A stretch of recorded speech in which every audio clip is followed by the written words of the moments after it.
lovely library lions. Today I thought I would try doing something a little different. I am in the office, which isn't where my bookshelf is and where I usually film, because today I want to make a tier list. I want to do the ranking every book series I've ever read, which was originally done by Hannah on A Clockwork Reader, so I'll link her channel down below. And I have here my tier list. So I have the best around, which are series that are absolutely just the best. Pretty Tasty Food are a series that I enjoyed, but, you know, they're not the best, but they're still pretty good. They're still series I think about. Adequate is a series I read, and it was fine. There was nothing wrong with it, but I also didn't really attach myself to it. Forgettable and Unenjoyable, pretty self-explanatory. Not series I really cared for. Actively Hated are series that I read, and I didn't like, and I wish I hadn't read. I feel like I wasted my time. These bottom three are for series where I've only read the first or maybe the first two books, depending on how long the series is. So I Need the Sequel are books where I've read the debut, and I am really excited for the sequel. I'll probably read the sequel as soon as it drops. I'll read the sequel someday. I liked the book. I want to keep going with the series, but it's not a priority for me. And then dropped on the first book are series I started, and the first book was just either really bad or just not inspiring, so I never decided to pick up the sequel. So these are all the series I've ever read. It simultaneously looks like a lot of series to me and also like not a lot of series. I feel like I should have read so many more, but also when you really look at how many are in a row, it is a lot. So let's get started because we do have quite a few books to get through. It's sort of randomized the order, so there's no specific order to these series. I'm just going to go in the order that Tier Maker has decided for me. So the first is Narnia. It's adequate. I don't really remember a lot about it other than a few of the bigger plots. I didn't really get into it the way that I got into other big fantasy series, so it's fine. The Girl of Fire and Thorns. I liked it. I thought it was a pretty unique fantasy series. I think I own the sequel already, but I'm not racing to get to it. But I do want to finish it. It's actually pretty unique for where it is. The Selection, adequate. I liked The Selection. Except for the last two books. I feel like the last two books really dragged the quality of the series down. Warrior Cats, I've read like 40 of these books. Adequate. It's really hard because the writing is really bad now, and the authors tend to forget what exactly is going on with their characters. But I still like it. I still think the premise is so strong that it can really carry sort of the whole book, even when the authors are not doing so great at writing it right now. So the Lunar Chronicles, Pretty Tasty Food. I really liked it, but I felt like the ending was kind of a flop for me. It felt like they tried to tie up too many things at once. Aristotle and Dante, Discover the Secrets of the Universe. Dropped on the first book. I know it's controversial. It's such a popular book on Booktube and book blogging in general. I didn't like it. I didn't feel attached to any of the characters. I just didn't really care for it. Oh, Maximum Ride. Adequate. I know it gets bad. It gets so bad in the last few books. Like, if I was ranking it by book, the last 4 books would be an Actively Hated. But it was such a charming series with charming characters at the beginning.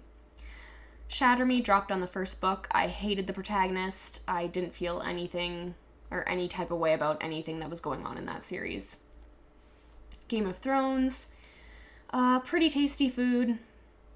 It's taking forever to come out, but I do think the books will have a better ending than the TV show, at least.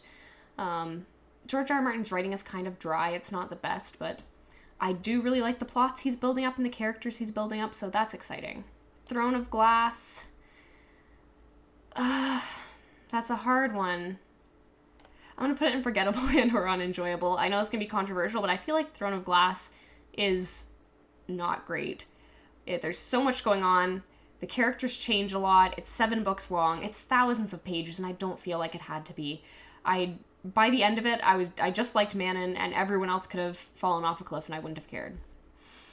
So I do have some manga series in here, interestingly. Death Note, definitely up there. It's just a fantastic manga. I don't need to explain myself on that one. Scott Pilgrim. I've only read the first 2 of this. I think there are actually 6 books, but it's Pretty Tasty Food. I really like the way that they're subverting some tropes, and the art style is just really cute. To All the Boys I've Loved Before. It's adequate. I liked it.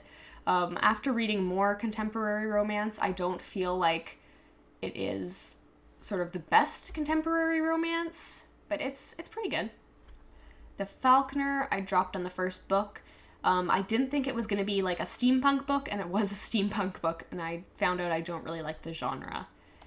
Dark Days Club, I've only read the first of this one, and I'm going to read the sequel eventually because it was enjoyable, but it's not on my priority list. As good as the book was, I really do feel like it was like, it slapped, but not hard enough. The Winner's Curse, forgettable or unenjoyable. I did enjoy it when I read it, but I literally don't remember half the things that happened in it now. It didn't make any strong impression on me, and it didn't really last. After I'd finished it, I was finished with it. Crank by Ellen Hopkins is a poetry anthology. It is adequate. I think it was really good, and when I read it, I really did enjoy it, but just, I suppose, as kind of how it is written, it doesn't really stick around with you very long after. At least not for me. A Court of Thorns and Roses. I actually didn't like the A Court of Silver Flames very well. Still pretty tasty food. I am a Rhysand simp, and that is the only reason this is getting pretty tasty food, because I don't think the writing or the characters are that great. A lot of the characters are actually really inconsistent, but I simp for it, so it's getting to be in the second tier. The Fifth Wave, I dropped on the first book. It was just a very basic dystopian story to me. School for Good and Evil, adequate. I feel like it makes a better movie. A lot of the scenes play out sort of like movie scripted. So I think that'll be good when it gets the Netflix adaptation. And I liked the first 3 books, but then I kind of dropped it because I didn't really care that much about it. I also felt like it was a little queerbaity, which wasn't fun. Lord Loss, I remember almost nothing about, except that there are demons. And I only read 2 books of it, and then I decided that I didn't need to read anymore. Talon, I dropped on the first book. It was about dragons, but it was about dragons that spend most of their time as people, which, I mean, if you're reading a book about dragons, you kind of want to see dragons, and I did not see enough dragons. Snow Like Ashes is dropped on the first book, also just sort of a fantasy that doesn't do anything that stands out to me. At that point, I was reading so much fantasy that anything that didn't have a really strong and unique hook just didn't matter. Anna and the French Kiss. Adequate. I really liked the stories. I thought they were super fluffy and cute, but again, they're not really something that I hold deeply in my heart. The Raven Boys. Pretty tasty food. I don't really like Maggie Stiefvater's writing a lot. It gets really dense and heavy. I think there are some very beautiful scenes in it, but I feel like it could have been stronger if the writing was a little less flowery. I did still really love it, and I treasure all of the Raven Boys and Blue, so it does get to go in the pretty tasty food tier. Red Queen, dropped on the first book. It was a very basic story that I felt like all the things that it was doing had been done before. It was honestly a cover buy. The cover is so pretty, but I didn't like the story. Dorothy Must Die, dropped on the first book. Not a fan of the I'm not like other girls trope. Very boring. Dumpling, also dropped on the first book. I just feel like Julie Murphy writes really unlikable main characters. They're all kind of bad people, and you're just supposed to look the other way when they abuse their friends and their love interests and that sort of thing. Me Before You, dropped on the first book. It is kind of problematic, and I didn't really feel for the love story anyways, so not much point in keeping it around. Shiver, I will read the sequel someday. Shiver reads almost close to a middle grade sort of book. It's not Maggie Stiefvater's Better series, but I am interested to see where it goes, and I do like werewolves and werewolf-like creatures, so I will read it someday. Name of the Wind, best around. I am so thirsty for the sequel to this, or the third book in the trilogy, and I will read it the second it comes out, even if that is 10 years from now, which it probably will be.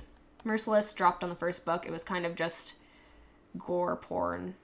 There was really nothing exciting there. Simon versus the Homo sapiens agenda. Pretty tasty food. I read Leia on the Offbeat just last month, and I forgot how hilarious Becky Albertalli's writing is, so I am here for that. Rat Queens, actively hated.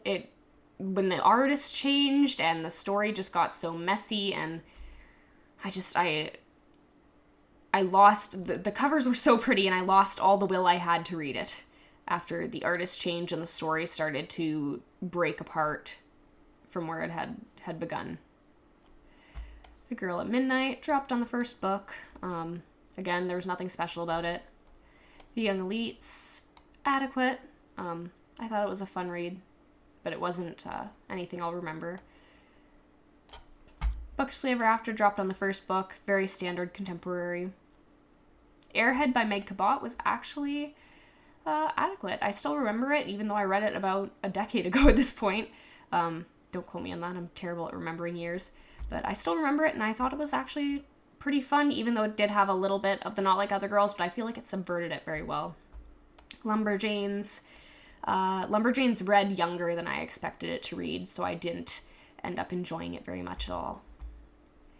The Bells, dropped on the first book. It was a really well-written book, and I enjoyed it, but it just wasn't a story that I was invested in continuing. Three Dark Crowns, adequate. If what I want to happen happens in Five Dark Fates, it will move up to Pretty Tasty Food, but right now it is adequate.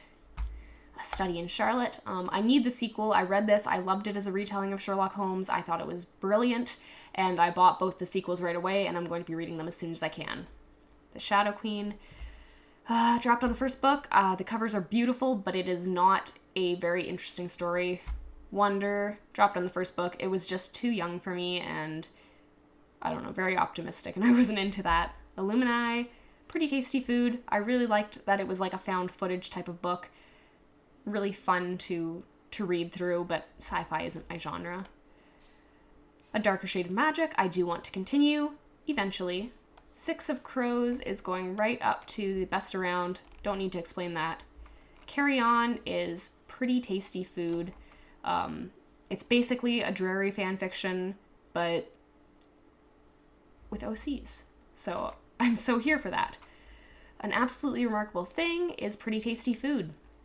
Hank Green really shocked me with how, impressive of a writer he is, how good his voice is, and there's just so many great quotable lines in that duology.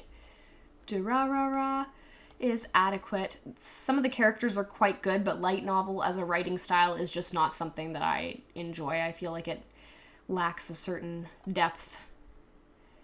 So I actually ran out of screen recording time, and I realized this is going to be a pretty long video, so I'm going to split it into 2 parts. So this will be part 1 of my every series I've ever read ranking, and I will do part 2 next week. Thank you for watching. I hope that you have a lovely week, and I will upload part 2 so that you can see the rest of the series I've read and where they fall on this list next week.